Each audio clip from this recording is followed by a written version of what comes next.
அன்பான உறவுகளுக்கு வணக்கங்க. சிவா ஆறுமுகத்தை பார்க்குறாங்க. ஆறுமுகம் தைரியமா இரு, நாங்கள் எப்படியாவது உன்னை இதுலேருந்து நாங்கள் காப்பாற்றுவோம் அப்படிங்கிறாங்க. பைரவியும் அதே தான் சொல்கிறாங்க. நம்ம சிந்துவும் ஆமாம் மச்சான், நீங்கள் எப்படிப்பட்டவர்னு எங்களுக்கு தெரியும்.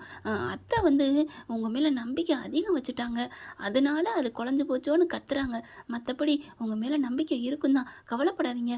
நாங்கள் உங்கள் மேலே நம்பிக்கை மட்டும்தான் வச்சுருக்கோம். ஆனால் அவங்க உசுரே வச்சுருந்தாங்க இல்லையா? ஐயோ, நான் அப்படிலாம் அம்மாவை பற்றி தப்பாக நினைக்கல பைரவி.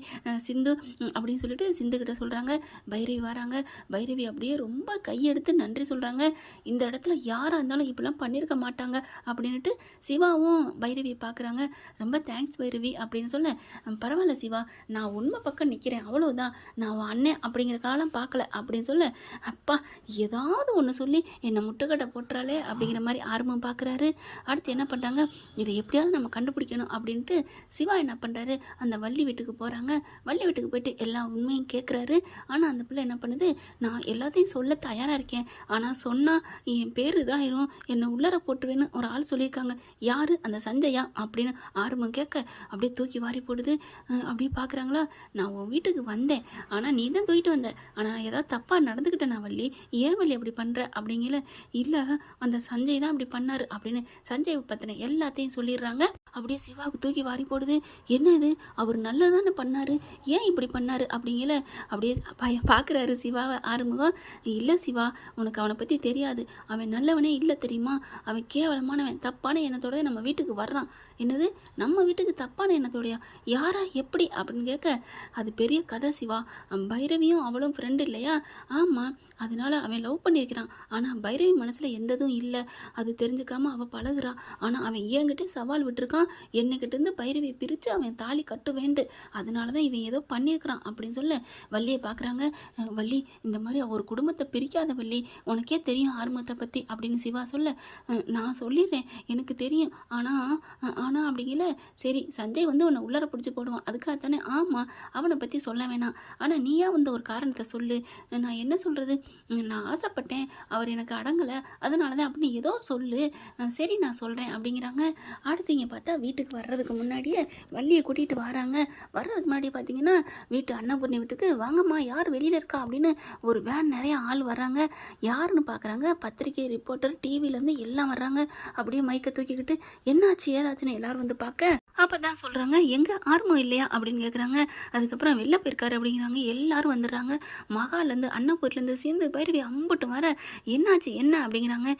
இல்லை, உங்களுக்கு ஒரு முக்கியமான தகவல் சொல்ல வந்திருக்கோம், இந்த மாதிரி நான் நெட்டில் பார்த்தேன், ஒரு போதையில் தப்பாக ஒரு பொண்ணுக்கிட்ட நடந்துக்க பார்த்தா அப்படிங்கிறத பார்த்தோம், ஆனால் இது எல்லாமே எங்களுக்கு தெரியும், அன்னைக்கு நாங்கள் அங்கே அந்த இடத்துல இருந்தோம், அப்படி இருந்தும் ஒரு தப்பு வந்து நடக்குதுன்னா நாங்கள் சும்மா இருப்போமா, ஆனால் அன்னைக்கு அந்த தப்பே நடக்கலை, அந்த ஆறுமுகம் ரொம்ப நல்லவர்னு எங்களுக்கு நல்லா தெரியும், ஆனால் இப்படி ஏன் நடந்துச்சு, அதனால உங்ககிட்ட சொல்லிட்டு போகலான்னு வந்தோம் அப்படிங்கிறாங்க.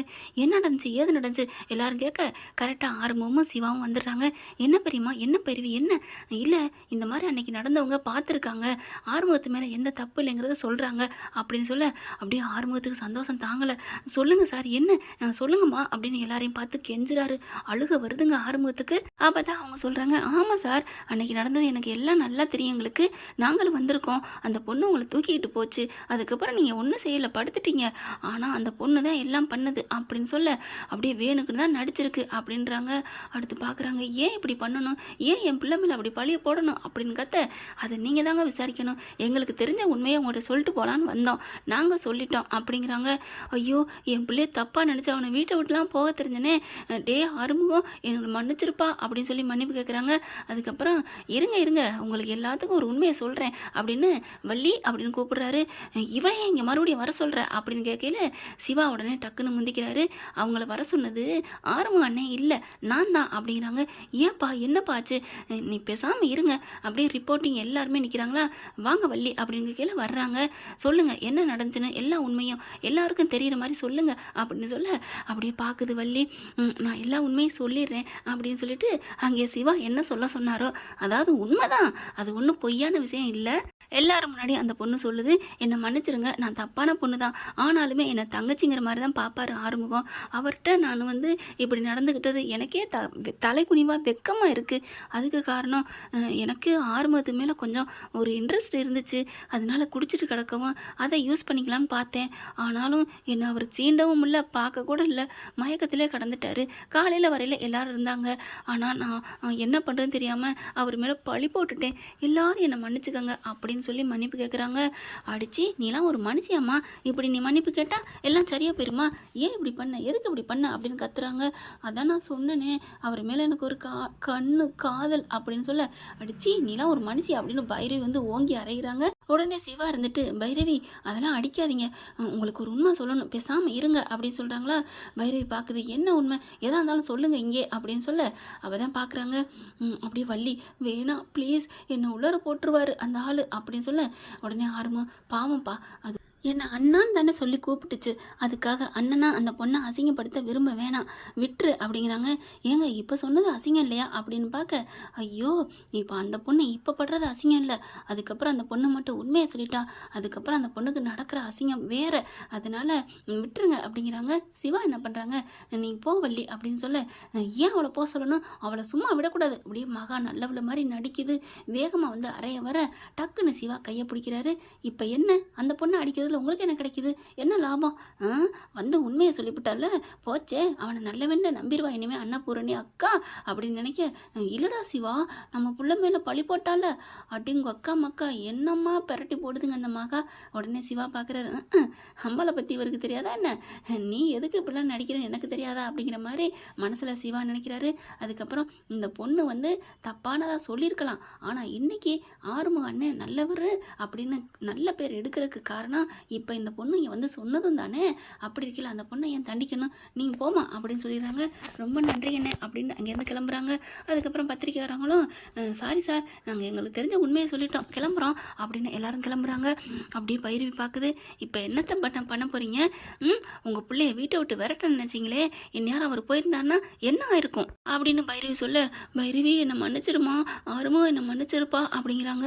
அப்படியே ஆறுமுகம் நிற்கிறாரு, டே என் மேலே கோவமா அப்படின்னு சொல்ல, எப்படிம்மா என்னை எப்படிம்மா நீ இப்பெல்லாம் நம்பாமல் போச்சு, நேற்று வந்தவ பைரவி அப்படிங்கல அப்படிங்கிற மாதிரி பைரவி பார்க்குது.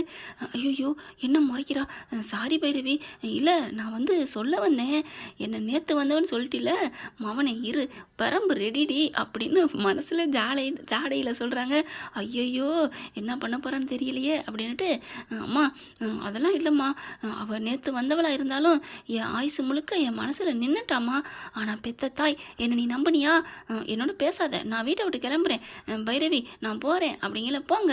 அடி பாவி, என்ன அப்போதெல்லாம் போகக்கூடாதுன்னு சொன்னேன், இப்போ என்ன போக சொல்கிற, உங்கள் மேலே தப்பு இல்லைன்னு தெரிஞ்சிருச்சு, அதுக்கப்புறம் சுதந்திர பறவை எங்கே வேணாலும் தெரியுங்க, அப்புறம் ஏன் நான் நிறுத்தணும், நீங்கள் தப்பானவர்னு இருந்தீங்க, அதை நான் நிரூபிக்கிறக்காண்டி உங்களை நிறுத்தினேன், இப்போ நான் நிறுத்தலை, நீங்கள் ஃப்ரீயாக போங்க அப்படின்னு சொல்ல, இனிமேலாம் ஃப்ரீயாக எப்படிம்மா தனியாக போக முடியும், ஏன் துணைக்கு என்ன 1000 பேரை அனுப்ப முடியும், அடியே 1000 பேர் எனக்கு எதுக்கு, என் செல்ல பொண்டாட்டி நீ இருக்கல அப்படின்னு சொல்ல, ஓ உனக்கு அந்த நினைப்பு வேறு இருக்கா, அட்டிச்சேனுவே அப்படின்னு பைரவி சொல்கிறாங்க.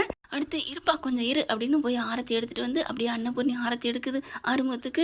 பைரவி நீனு நில்லுமா அப்படின்னு சொல்லிட்டு 2 பேருக்கும் ஆரத்தி சுற்றி கரைச்சி அப்படியே தூக்கி போட்டுட்டு வாமா அப்படின்னு சொல்ல, அந்த ஆரத்தி தூக்கி எறிகிறாங்களா, கரெக்டாக அங்கிட்டு இசைக்கி வரான், அவன் மூஞ்சிலே ஊற்றிப்படுது. ஐயோ அம்மா அப்படின்னு அந்த சூடம் சுட்டுருது. ஐயோ அப்படின்னு கொதிக்குதா, இவங்க உள்ளுக்க போயிடுறாங்க.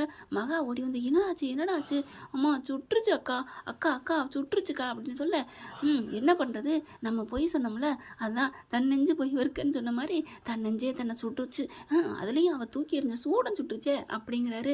சரி விடு ஆறிடும், அதெல்லாம் கவலைப்படாத, இன்னும் என்னென்ன கூத்து நடக்க போகுதுன்னு தெரியலையே அப்படின்னு புலம்புது. உள்ளுக்க கூட்டிகிட்டு போயிட்டு பைரவ் என்ன பண்ணுறாங்க, நம்ம ஆறுமுகத்தை டின்னு கட்டுறாங்க. நான் நேற்று வந்தவளாடா, ஐயோ நான் தெரியாமல் சொல்லிட்டேன்டா அப்படிங்கிற மெத்தையில் ஏறி இறங்குறாரு. பெரம்பு எடுத்து சாத்துன்னு சாத்துறாங்க. என்ன ஃப்ரெண்ட், இப்படி பண்ணால் நல்லா தானே இருக்கும், பார்க்கலாம். தேங்க்யூ. இந்த வீடியோ உங்களுக்கு பிடிச்சிருந்தா தயவு செய்து லைக் பண்ணுங்க. இன்னும் அப்டேட்ஸ்க்காக சேனலை சப்ஸ்கிரைப் பண்ண மறக்காதீங்க. நம்ம கிட்ட இருக்க எல்லா சேனல்ஸோட லேட்டஸ்ட் வீடியோ அப்டேட்ஸ்க்காக மேல ரைட் சைடுல காட்டுற லிங்கை கிளிக் பண்ணி வாட்ஸ்அப் குரூப்ல ஜாயின் பண்ணுங்க. உங்களிடம் விடைபெறுவது நான் உங்கள் மெஹர்.